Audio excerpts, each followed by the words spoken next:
नमस्कार दोस्तों, horror story में आपका स्वागत है। आज की कहानी बहुत डरावनी होने वाली है।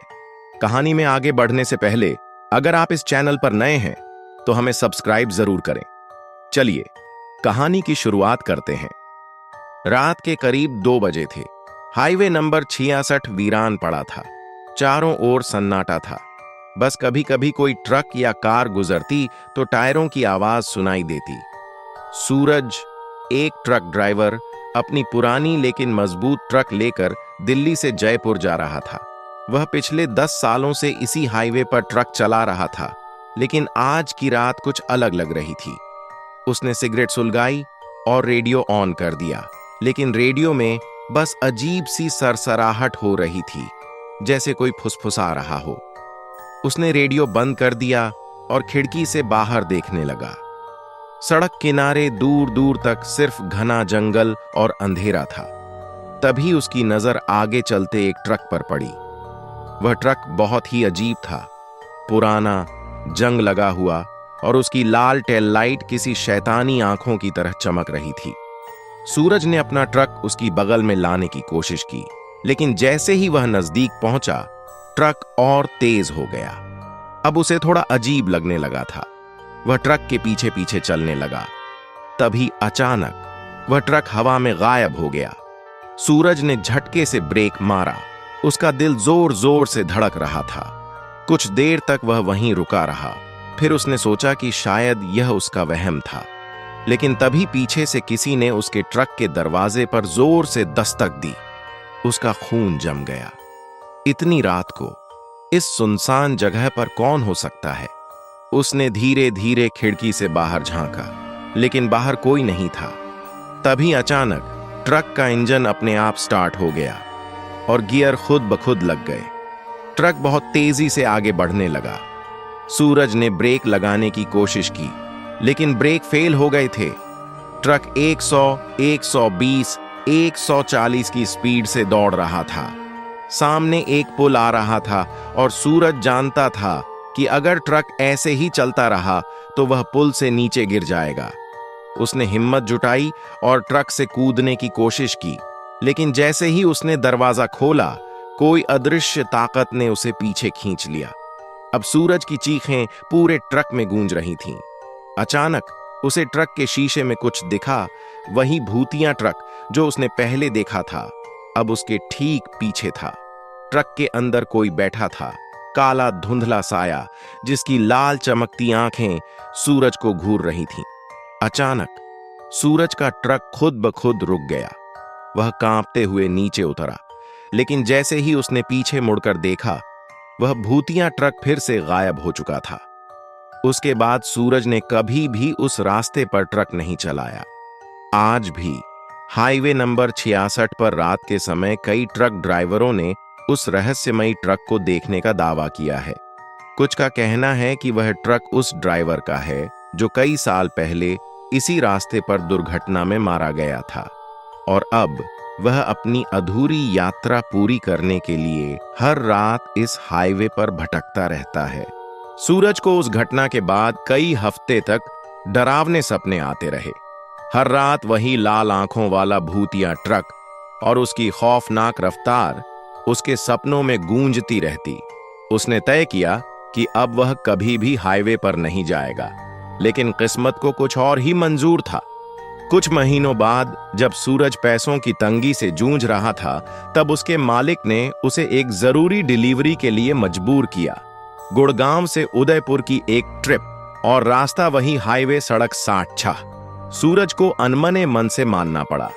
रात के करीब 1 बजे वह फिर से उसी बदनाम रास्ते पर था। सब कुछ शांत लग रहा था, लेकिन उसका दिल जोर जोर से धड़क रहा था। उसने खुद को दिलासा दिया, शायद पिछली बार बस मेरा भ्रम था। लेकिन तभी जैसे ही वह उसी पुराने मोड़ पर पहुंचा जहां उसने पहली बार उस भूतिया ट्रक को देखा था, उसका ट्रक अचानक झटके से बंद हो गया। चारों ओर गहरा अंधेरा था। उसने टॉर्च जलाकर इंजन चेक करने के लिए ट्रक से नीचे उतरने की सोची, लेकिन जैसे ही उसने दरवाजा खोला, उसे पीछे से किसी के सांस लेने की आवाज सुनाई दी। वह झट से पीछे मुड़ा, लेकिन ट्रक में कोई नहीं था।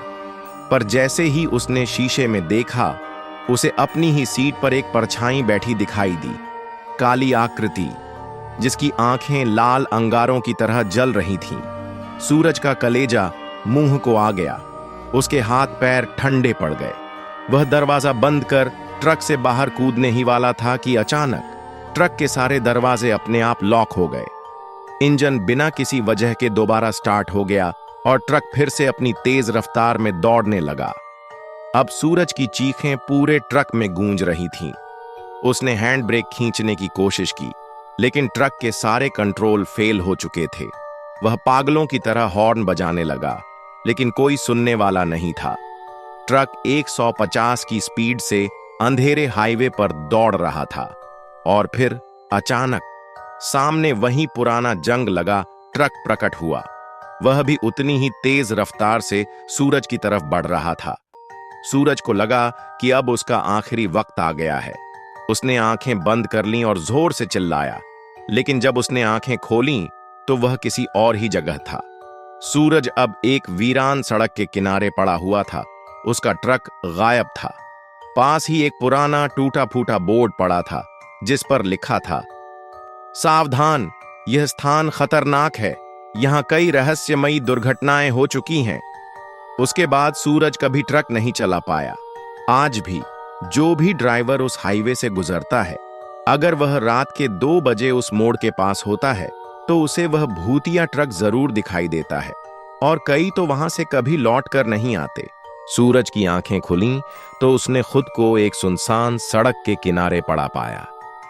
उसका सिर चकरा रहा था और शरीर जैसे सुन्न हो गया था। चारों ओर गहरा अंधेरा था। सिर्फ कुछ दूरी पर सड़क पर लगी स्ट्रीट लाइट टिमटिमा रही थी। उसने खुद को संभालने की कोशिश की और उठकर इधर उधर देखा, लेकिन उसका ट्रक कहीं नहीं था। आखिर हुआ क्या? उसे याद आया कि उसका ट्रक खुद ब खुद चल रहा था। भूतिया ट्रक सामने आ गया था और फिर बस एक जोरदार झटका महसूस हुआ था। इसके बाद सब कुछ काला हो गया था। सूरज ने मोबाइल निकालने की कोशिश की, लेकिन बैटरी खत्म हो चुकी थी। घबराहट के मारे उसका गला सूख गया था। उसने आसपास देखने की कोशिश की, तभी उसे दूर से ट्रक का हॉर्न सुनाई दिया। वह तुरंत सतर्क हो गया। कहीं यह वही भूतिया ट्रक तो नहीं। धीरे धीरे ट्रक की लाइट्स दिखाई देने लगी।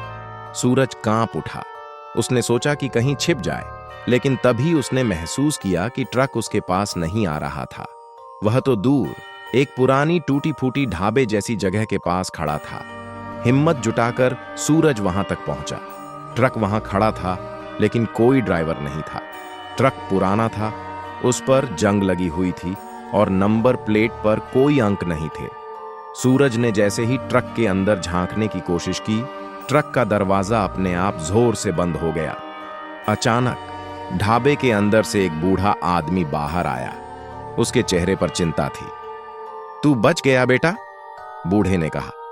सूरज ने कांपते हुए पूछा, आप कौन हैं और ये सब क्या है? बूढ़े ने लंबी सांस ली और कहा, मैं रमेश हूं। इस जगह पर पिछले 30 सालों से ढाबा चला रहा हूं, लेकिन पिछले कुछ सालों से यहां जो कुछ हो रहा है वो समझ से बाहर है। क्या? सूरज ने घबराकर पूछा। रमेश ने इशारा किया। ये भूतिया ट्रक असल में एक श्राप है। सालों पहले एक ट्रक ड्राइवर की इसी हाईवे पर एक खतरनाक हादसे में मौत हो गई थी। तब से हर साल उसी रात, जब घड़ी रात के 2 बजाती है, ये ट्रक प्रकट होता है।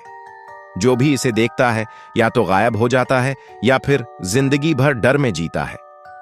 सूरज के रोंगटे खड़े हो गए। लेकिन मैं बच कैसे गया? रमेश ने गहरी नजरों से उसे देखा। शायद तेरा वक्त अभी नहीं आया था, लेकिन अगली बार अगर तू इस हाईवे पर आया तो बच नहीं पाएगा। सूरज को जैसे बिजली का झटका लगा। उसने तुरंत वहां से निकलने का फैसला किया और पास के गांव तक पैदल ही चल पड़ा। कुछ दिनों बाद उसे पता चला कि उसी रात एक और ट्रक ड्राइवर उसी जगह पर गायब हो गया था। किसी ने उसे फिर कभी नहीं देखा। सूरज ने ट्रक चलाना छोड़ दिया था। अब वह एक छोटी सी परचून की दुकान चलाता था, गांव से दूर एक शांत इलाके में। लेकिन जितनी भी कोशिश करता, भूतिया ट्रक की यादें उसका पीछा नहीं छोड़ती थीं। हर रात एक ही सपना, लाल आंखें, ट्रक की तेज रफ्तार और वह काली परछाई। एक रात जब बारिश हो रही थी और बिजली चमक रही थी, सूरज की दुकान में एक अजनबी दाखिल हुआ। लंबा, दुबला पतला, भीगा हुआ, चेहरा आधा काले हुड से ढका हुआ था। सूरज? उसने गहरी आवाज में पूछा। सूरज ने चौंक कर उसकी ओर देखा। हाँ, आप कौन? अजनबी धीरे धीरे आगे बढ़ा और एक कागज सूरज के सामने रख दिया। यह हाईवे की एक रिपोर्ट है। पिछले 6 महीनों में 7 ड्राइवर लापता हुए हैं, सब एक ही मोड़ के पास। मुझे पता है तूने कुछ देखा है जो औरों ने नहीं देखा। मैं अंकित हूं, पैरा इन्वेस्टिगेटर। सूरज ने धीरे धीरे सिर हिलाया। हाँ, लेकिन मैं दोबारा वहां नहीं जाना चाहता। तुझे जाना होगा, अंकित ने गंभीरता से कहा, क्योंकि यह सिर्फ एक ट्रक की आत्मा नहीं है, यह कुछ बड़ा है, बहुत बड़ा, शायद कोई राक्षसी शक्ति। और मुझे लगता है तुझे क्यों छोड़ा गया उसका भी कोई कारण है। सूरज उलझ गया, डर और हिम्मत के बीच फंसा हुआ। लेकिन उस रात उसे एक और सपना आया। इस बार ट्रक की लाल आंखों में डर नहीं, मदद की गुहार थी। सुबह उसने तय कर लिया, अगर मुझे ही चुना गया है तो मैं इस कहानी को खत्म करके रहूंगा। रात को दोनों, सूरज और अंकित, हाईवे की तरफ निकले। जैसे ही घड़ी ने 2 बजाए, हवा का रुख बदल गया। आसमान पर काले बादल छा गए। दूर एक तेज हॉर्न की आवाज गूंजी। भूतिया ट्रक लौट आया था, लेकिन इस बार सूरज भागा नहीं। उसने ट्रक के सामने खड़े होकर जोर से चिल्लाया, तू कौन है? मुझे क्यों छोड़ा था? ट्रक रुक गया। उसकी हेडलाइट्स बुझ गईं, हवा ठहर सी गई। तभी ट्रक का दरवाजा धीरे से खुला और अंदर से एक परछाई निकली, पूरी तरह धुएं से बनी। लेकिन उसकी आंखें अब डरावनी नहीं थीं, बल्कि दुख से भरी हुई थीं। उस परछाई ने सूरज के सामने खड़े होकर कहा, मैं प्रताप हूं। उस रात मेरा एक्सीडेंट नहीं हुआ था, मुझे मारा गया था। ट्रक को लूटने वाले लोगों ने मुझे मारकर यहीं दफना दिया। मेरी आत्मा तभी से बंधी है इस ट्रक और इस सड़क से। सूरज कांप गया। अंकित ने तुरंत कुछ संस्कृत मंत्र पढ़े और एक खास डिवाइस से जमीन स्कैन की। कुछ ही देर में उन्हें सड़क के पास एक पुरानी जगह मिली जहां से मानव हड्डियां मिली। प्रताप की कब्र। सूरज ने खुद अपने हाथों से मिट्टी हटाई और प्रताप की आत्मा से कहा, अब तुझे मुक्ति मिलेगी। अचानक एक तेज रोशनी फूटी और वह परछाई धीरे धीरे आसमान में विलीन हो गई। ट्रक भी वहीं खड़ा खड़ा धुएं में बदलकर गायब हो गया। उस रात के बाद हाईवे पर कभी कोई भूतिया ट्रक नहीं देखा गया। लेकिन सूरज जानता था यह अंत नहीं है, शायद यह सिर्फ एक शुरुआत थी। प्रताप की आत्मा को मुक्ति देने के बाद सूरज और अंकित को लगा कि अब सब कुछ ठीक हो जाएगा। हाईवे पर शांति लौट आई थी। ना कोई हादसा, ना कोई गायब ट्रक ड्राइवर। लेकिन यह शांति ज्यादा दिनों तक टिक नहीं पाई। कुछ हफ्तों बाद ही पास के शहर नरसापुर में एक नया मामला सामने आया। एक ट्रक ड्राइवर जिसका नाम मनोज था, उसने पुलिस स्टेशन आकर दावा किया कि उसे एक ट्रक ने पीछा किया। लेकिन वह ट्रक हवा में तैर रहा था और उसके सामने अचानक एक काले चोगे वाला आदमी आ गया था जिसकी आंखें जल रही थीं। जब पुलिस उस जगह पहुंची तो वहां ताजा जलने की गंध थी, जैसे डीजल या कोई भारी केमिकल जला हो। लेकिन वहां कोई ट्रक नहीं था। अंकित को जब यह खबर मिली तो उसने तुरंत सूरज को फोन किया। यह कहानी खत्म नहीं हुई सूरज, यह सिर्फ एक चेहरा था। अब लगता है कोई और आत्मा जाग गई है और यह पहले से भी ज्यादा खतरनाक है। अंकित और सूरज नरसापुर पहुंचे। वो जगह जहां मनोज ने उस ट्रक को देखा था काफी अजीब थी। वहां सड़क पर टायरों के निशान थे, लेकिन जमीन पर कोई धूल नहीं उड़ी थी, जैसे ट्रक हवा में चल रहा हो। अचानक अंकित की डिवाइस ने एक बिजली जैसी ऊर्जा को डिटेक्ट किया। उसकी स्क्रीन पर कुछ अजीब सा लिखा हुआ था, सब्जेक्ट रावण। रावण? ये क्या है? सूरज ने पूछा। अंकित ने थरथराते हुए जवाब दिया, मुझे शक था। कुछ सरकारी प्रयोग हुए थे इस हाईवे के नीचे सालों पहले। माना जाता है कि वहां एक सीक्रेट लैब थी जहां ऊर्जा और आत्माओं को कंट्रोल करने के प्रयोग हो रहे थे, और उसी दौरान कई मजदूर और ट्रक वाले लापता हो गए थे। तो प्रताप सिर्फ एक शिकार था? हां, और अब असली शिकारी जाग गया है। रात के करीब 2:30 जब वे हाईवे के उसी पुराने हिस्से पर पहुंचे तो आसमान काला हो गया। हवा भारी हो गई थी और दूर से शोर सुनाई देने लगा, जैसे बहुत सारे ट्रक एक साथ इंजन स्टार्ट कर रहे हों। तभी जमीन कांपने लगी। दूर से एक ट्रक दिखाई दिया, लेकिन यह ट्रक सामान्य नहीं था।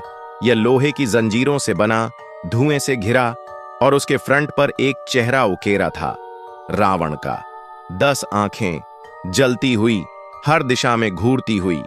सूरज और अंकित समझ चुके थे, यह अब कोई आत्मा नहीं, एक प्रयोग से पैदा हुआ दानव था, जिसे ट्रकों की आत्माओं से ताकत मिलती है।